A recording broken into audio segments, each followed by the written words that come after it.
दोस्तों, अमेरिकी president Biden पर फॉर्मर प्रेसिडेंट डोनाल्ड ट्रंप जमकर बरसे। वहीं जब अशरफ गनी अफगानिस्तान छोड़कर भाग रहे थे तो बहुत सारा कैश और कई सारी गाड़ियां लेकर वो फरार हो गए।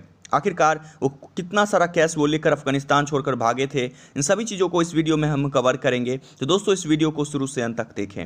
हेलो दोस्तों, मेरा नाम है राजीव और आप लोग देख रहे हैं टुडे हिंदुस्तान न्यूज। दोस्तों, अमेरिकी प्रेसिडेंट बाइडेन पर फॉर्मर प्रेसिडेंट डोनाल्ड ट्रंप जमकर बरसे। जी हाँ, इसकी सबसे बड़ा कारण था अफगानिस्तान में हार तालिबानियों से। जी हाँ, उनका कहना था डोनाल्ड ट्रंप का कि जिस तरह से अफगानिस्तान में वो अपना सारा हथियार छोड़ा है, उन्हें उन हथियारों को नहीं छोड़ना चाहिए अफगानिस्तान में, जिससे हमारे दुश्मन को मदद मिल सके। यहाँ तक कि उनका ये कहना था कि स्क्रॉच अर्थ पॉलिसी को उन्हें फॉलो करना चाहिए था। यानी कि उन्होंने जितने भी यूएस के बेसेस अफगानिस्तान में डेवलप किए थे, जितना भी उन्होंने सारा बिल्डिंग बना रखा था या जो भी चीज़ें डेवलपमेंट करी थी अफगानिस्तान में, उन सभी को नष्ट ध्वस्त कर देना चाहिए था।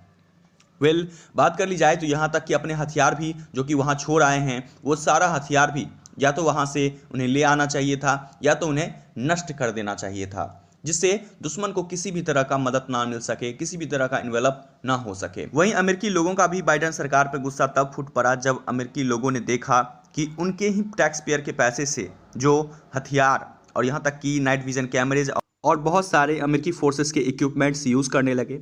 जी हाँ, और जिसकी तस्वीर भी आप मेरे स्क्रीन पर देख सकते हैं। वहीं बात कर ली जाए तो इनका नाम रखा गया है बद्री 313 कमांडो फोर्स, जो कि तालिबान के फोर्सेस नए लुक और अवतार में नजर आ रहे हैं। दोस्तों, इसको देखते हुए अमेरिकी लोगों का गुस्सा और भी ज़्यादा फूट पड़ा, क्योंकि उनके टैक्स पेयर के पैसे से इनके सारे इक्विपमेंट्स और सारी चीज़ें जो इनके सोल्जर्स के थे वो अब तालिबान के सोल्जर्स यूज़ कर रहे हैं, और इसलिए बाइडेन सरकार पर काफ़ी ज़्यादा गुस्सा फूट पड़ा है। दोस्तों, बात कर ली जाए तो इस पर ट्रंप का भी बयान आया है कि अगर बाइडेन को वहां से पुल आउट करना ही था तो सबसे पहले उन्हें अपने अमेरिकी लोगों को वहां से बाहर निकालना था।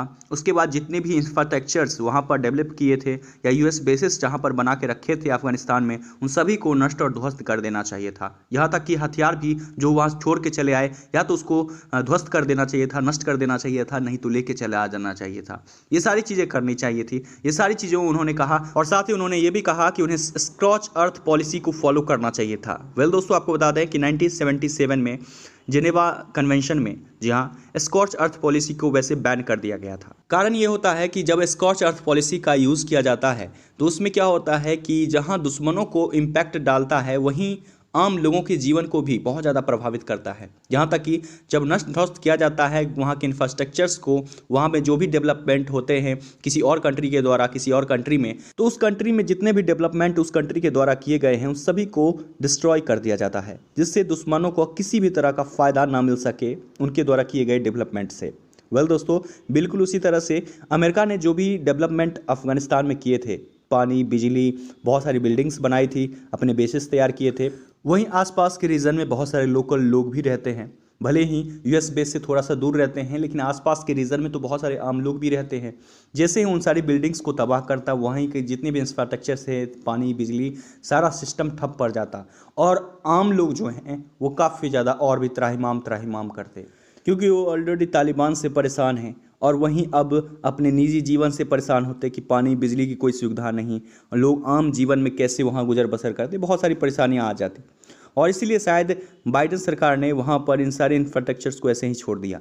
लेकिन दोस्तों, वहाँ पर फिर भी उसकी गलती मानी जा रही है, क्योंकि कारण ये है कि वहाँ पर उसे अपने हथियार नहीं छोड़ने चाहिए थे, अपने सोल्जर्स के इक्विपमेंट्स नहीं छोड़ने चाहिए थे, जिसका आज तालिबान इस्तेमाल कर रहे हैं। जी हाँ, वहीं अगर बात करें अशरफ गनी के बारे में, तो अशरफ गनी 15 अगस्त को अफगानिस्तान छोड़कर भाग गए, जिसके लिए पूरी दुनिया उन्हें क्रिटिसाइज भी कर रही है।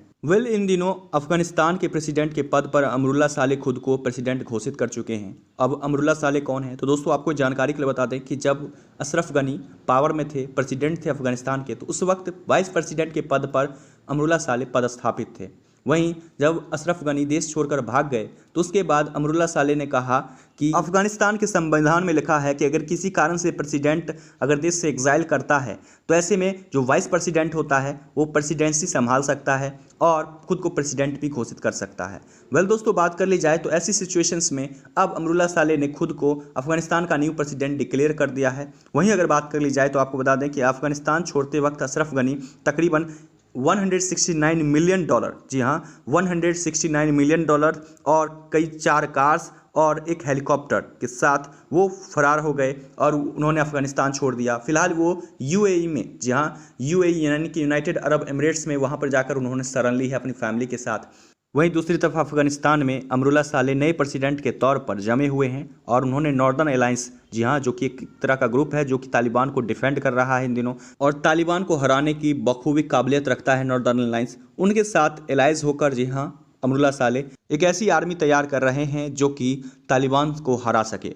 दोस्तों, तालिबान को हराने की काबिलियत बखूबी रखता है नॉर्दर्न अलायंस, इसमें कोई दोहराई नहीं है, क्योंकि इससे पहले भी नॉर्दर्न अलायंस तालिबान को कई बार हरा चुका है 1996 से 2001 के बीच। जी हाँ, दोस्तों, आपको क्या लगता है बाइडन ने अफगानिस्तान में स्कॉच अर्थ पॉलिसी का इस्तेमाल ना करके क्या सबसे बड़ी गलती की है या बाइडन ने सही किया है? दोस्तों, आपको क्या लगता है, इस पर आपकी क्या है विचार? नीचे कमेंट्स में अपनी ओपिनियन जरूर शेयर कीजिए। वहीं अगर आप ये वीडियो यूट्यूब पे देख रहे हैं तो चैनल को सब्सक्राइब कर लीजिए। वहीं फेसबुक पेज पे देख रहे हैं तो पेज को फॉलो कर लीजिए, जिससे आपको हर एक वीडियो का नोटिफिकेशन मिलता रहेगा। फिलहाल इस रिपोर्ट में इतना ही, मिलते हैं अगली रिपोर्ट में।